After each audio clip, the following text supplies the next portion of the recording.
নমস্কাৰ শ্ৰদ্ধা পেছৰ বন্ধুসকল, মোক সৰ্বক সমষ্টিৰ ভাৰতীয় জনতা পাৰ্টিৰ পৰা প্ৰাৰ্থিত্ব প্ৰদান কৰিছে আৰু ইতিমধ্যে মই সমষ্টিৰ 3টা মণ্ডল চকচকা, গোবৰ্ধনা আৰু বৰপেটাৰত এই 3টা মণ্ডলৰ সকলোবোৰ শক্তি কেন্দ্ৰ স্তৰত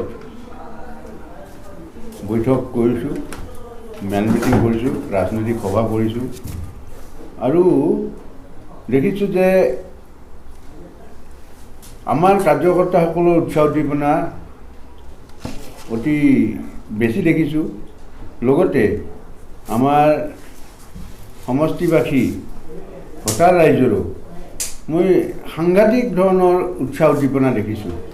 মই য'তেই নগৈছোঁ কিয়, য'তেই গৈছোঁ তাতেই তেওঁলোকে আদৰি লৈছে আৰু যিহেতু এটা পুৰণা সম্পৰ্ক আছে, সাংগঠনিকভাৱে হওক বা আমাৰ আহ যাহ কৰাৰ কাৰণে হওক, সকলো ৰাইজে আগ্ৰহেৰে আমাক গ্ৰহণ কৰিছে আৰু এইবাৰ তেওঁলোকৰ সংকল্প হ'ল যে ভাৰতীয় জনতা পাৰ্টিক আমি সৰ্বসমষ্টিৰ পৰা বিজয় কৰিহে এৰিম আৰু সেইকাৰণে মই ৰাইজৰ আশীৰ্বাদ পালে নিশ্চয় এই সমষ্টিত বিজয় হৈ ওলাই আহে। আপোনাৰ প্ৰতিশ্ৰুতি কি ৰাইজৰ প্ৰতি মোৰ প্ৰতিশ্ৰুতি এইটোৱেই যে আমাৰ ৰাজ্যিক সভাপতি তথা এই সমষ্টিৰ বিধায়ক ৰঞ্জিত কুমাৰ দাস ডাঙৰীয়াই বিগত 10 বছৰ তেওঁ সৰ্বসমষ্টিক প্ৰতিনিধিত্ব কৰিছে ভাৰতীয় জনতা পাৰ্টীৰ তৰফৰ পৰা আৰু এই 10টা বছৰত তেওঁ যি উন্নয়নৰ ধাৰা অব্যাহত ৰাখিছে, সেই ধাৰাক মই আৰু নিৰন্তৰ গতিত চলোৱাৰ কাৰণে চিন্তা চৰ্চা কৰিম বা ব্যৱস্থা ল'ম। 1 নম্বৰ যে তেওঁ যিখিনি কৰিছে তাক সম্পূৰ্ণ কৰা, যিখিনি বাকী থাকিল সেইখিনি সম্পূৰ্ণ কৰা, যিখিনি এতিয়াও গাঁও অঞ্চলৰ বিভিন্ন সমস্যা আছে সেই সমস্যাসমূহ এতিয়া যিমানখিনি পাৰি তাক পৰ্যায়ক্ৰমে তাক মানে পূৰণ কৰা আৰু মূলত মই সৰ্বসমষ্টিৰ যি প্ৰধান সমস্যা এটা সেইটো হ'ল বৰনগৰ মহকুমা আৰু সেই বৰনগৰ মহকুমা ঘোষণাৰ কেন্দ্ৰ সেইটোক লৈ পেলাই বিধানসভাত মই আমাৰ মাননীয় মুখ্যমন্ত্ৰী আৰু বিত্তমন্ত্ৰী আমাৰ বিধায়ক ডাঙৰীয়া, আমাৰ যদি তেওঁ মন্ত্ৰিত্ব লাভ কৰে তেওঁৰ লগত এই সকলোৰ লগত আলাপ আলোচনা কৰি কেনেকৈ প্ৰথম পৰ্যায়তে আমি সৰ্বমহকুমা স্থাপন কৰিব তাৰ এটা প্ৰচাৰ মই দিম। আপোনাৰ বিপক্ষে মহাজোঁটৰ শক্তিশালী প্ৰাৰ্থী অৱতীৰ্ণ হৈছে, এই সম্পৰ্কত আপুনি তেওঁলোকৰ লগত কেনেকৈ আপুনি যুঁজটো আপোনালোকে দেখিছে ইতিমধ্যে মহাজোঁটৰ প্ৰাৰ্থী দিছে, কিন্তু তেওঁলোকৰ যিটো মহাজোঁট সেইটো মহাজোঁট হৈছে এতিয়া। কাৰণ আপোনালোকক মই অলপমান বেকগ্ৰাউণ্ড ক'ব লাগিব। সৰ্বসমষ্টিত CPM-ৰ সংগঠন গঢ় লৈ উঠিছিল কংগ্ৰেছৰ বিৰুদ্ধে। ইয়াত সেই সময়ত আমাৰ যিসকল কংগ্ৰেছী নেতা আছিল, বিশেষকৈ প্ৰয়াত ঘনশ্যাম তালুকদাৰ ছাৰ, তেওঁৰ পত্নী প্ৰাক্তন বিধায়িকা ইতিমধ্যে প্ৰয়াত হৈছে, প্ৰয়াত পৰিণীতা তালুকদাৰ বাইদেউ আৰু কিছুমান তেওঁলোকৰ লগত সংলগ্ন ব্যক্তি যিসকলে হয়তো সেই সময়ত অলপ মহাজান টাইপৰ আছিল আৰু সেইসকলৰ সেই কথাবিলাক কৈ ৰাইজক ভুল পথে পৰিচালিত কৰি হওক যেনেকৈ নহওক কিয় তেওঁলোকে সংগঠন গঢ়ি তুলিছিল আৰু সেই সংগঠনৰ ফলশ্ৰুতিত সৰ্বসমষ্টিত তেওঁলোকে 22টা বছৰ, অৰ্থাৎ হেমেন ৰাজ ডাঙৰীয়াই 17 বছৰ, উদ্ধৱ বৰ্মন ডাঙৰীয়াই 5 বছৰ, 22টা বছৰ ইয়াত প্ৰতিনিধিত্ব কৰিছিল আৰু 22টা বছৰ প্ৰতিনিধিত্ব কৰাৰ পিছত ৰাইজৰ যিটো আশা আকাংক্ষা মানে 1%ও পূৰণ নহ'ল, কিয়নো তেওঁলোকৰ ৰাজনীতিৰ খাতিৰতে ৰাজনীতি কৰিছিল। তেওঁলোকে দুখীয়া দৰিদ্ৰৰ কথা কয় ঠিকে, কিন্তু সেই দুখীয়া দৰিদ্ৰৰ যিটো দুখ মোচন প্ৰধানমন্ত্ৰী নৰেন্দ্ৰ মোদী অহাৰ পিছতহে আমিহে কৰিব পাৰিছোঁ। এতিয়া আহিন কাতি বুলি কোনো মাহ নাই কোনো দুখীয়া পৰিয়ালৰ। আহিন কাতি মাহত এনেকুৱা অৱস্থা হয় যে খাবলৈ পিন্ধিবলৈ একো নাথাকে, পিন্ধিবলৈ নহয় খাবলৈ একো নাথাকে, খেতি খালা নাথাকে আৰু শেষত গৈ তেওঁলোকে মাটি বন্ধক কিবা কিবি এনেকুৱা ধৰণে কিবা সেইটো মেইনটেইন কৰিব লগা হয়। কিন্তু এতিয়া সেই আহিন কাটি বুলি একো নাই, সকলো সময়তে তেওঁলোকৰ খোৱাৰ খাদ্য সম্ভাৰ যোগান থাকে। এই ব্যৱস্থা আমাৰ চৰকাৰে কৰিছে। তাৰোপৰি তেওঁলোকক বিভিন্ন ধৰণৰ যিটো দুখীয়া দৰিদ্ৰ ৰাইজক আঁচনি, এইবিলাক আঁচনিটো অল অসমত দিছে। অল আছাম সৰভোগ সমষ্টিৰ কাৰণে বিজেপিয়ে স্পেচিয়েল কাম কি কৰি দেখিব? স্পেচিয়েল কাম চব। আজি মই তাকে ক'ব গৈছিলোঁ, আপুনি এতিয়া মাজতে ইণ্টাৰাপ্ট কৰি দিলে কাৰণে মই এতিয়া সেইখিনি কথাই ক'ব গৈছিলোঁ যে সেইটো দুখীয়া দুৰ্মোচন কিছু হৈছে। 2 নম্বৰ, আমাৰ যিটো উন্নয়ন, সেই সময়তে আমাৰ 2011 চনত আমাৰ বিধায়ক নিৰ্বাচিত হ'ল। নিৰ্বাচিত হোৱাৰ পিছত সেই সময়ত কংগ্ৰেছ চৰকাৰ হ'ল, মেজৰিটি কংগ্ৰেছৰ হ'ল। গতিকে কংগ্ৰেছ চৰকাৰৰ সময়তো ৰঞ্জিত দাস ডাঙৰীয়াৰ কাম কৰাৰ ইচ্ছা আছিল কাৰণে, সমষ্টিবাসীৰ কাৰণে, তাত বেকী নদীৰ ওপৰত ডমনি ঘাটত সেই ব্ৰিজখন কমপ্লিট কৰিলে উইদিন এ ইয়াৰ। আৰু সেইটো কমপ্লিট কৰালে চৰকাৰৰ আঁচনি লৈ পেলাই, চৰকাৰৰ ফাণ্ড লৈ পেলাই, কিন্তু সেইটো কাম কৰাৰ ইচ্ছা থাকিব লাগিব। তো এইটো কৰি 12 চনত তেওঁ সেইটো উন্মোচন কৰিলে। আৰু 12 চনত উন্মোচন কৰাৰ পিছত সেই সভাত আমিও আছিলোঁ, বহুত লোকাৰণ্য হৈছিল ৰাইজ, তেওঁলোকেও শান্তি পাইছিল। কিন্তু দলংখনৰ যিটো ফাউণ্ডেশ্যন আছিল, CPM-ৰ দিনতে কৰা, হেমেন দাস ডাঙৰীয়াহঁতেই এইটো কৰিছিল। ফাউণ্ডেশ্যন আছিল, সেইটো একেবাৰে ঠেক নেৰো আছিল, এখন গাড়ী মাত্ৰ কোনোমধ্যে যাব পাৰে।